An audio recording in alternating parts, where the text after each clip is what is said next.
আসসালামু আলাইকুম গাইস, কেমন আছেন সবাই? গাইস, আজকে আর একটা নতুন ভিডিও নিয়ে আসি সবার জন্য। দেখেন, আমি সন্ধি ফেস প্যানেল আজকে লাগাইছি। তো বাইরে কিন্তু গরম, ঠান্ডার দিনেও অনেক গরম লাগছে আমার। তো ভিডিওটা কেমন হয়েছে সবাই জানাবেন। আমার তো একদিন এক একটা কাজ। তো একটা কাজ নিয়ে পড়ে থাকলে হবে না, জীবনে তো সফল হতে হলে সব কাজ জানতে হবে। আমার ইনশাআল্লাহ সব কাজে জানা আছে। ইনশাআল্লাহ একদিন আমি সফল হব, আশা আশা রাখি। আপনারা যদি সবাই পাশে থাকেন, সাপোর্ট করেন, ইনশাআল্লাহ এগিয়ে যাবো সামনের দিকে। তো আমি কি কি কাজ করে আপনাদেরকে দেখানোর জন্য শুধু ভিডিওটা উপহার দিলাম আপনাদেরকে।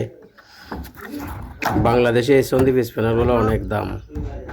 এই সন্ধি পিস প্যানেলগুলো দিয়ে যদি ঘর বানায়, একটা পাকা ঘরের চেয়ে খরচ বেশি যায়। সেই জন্য এটা অনেক কম।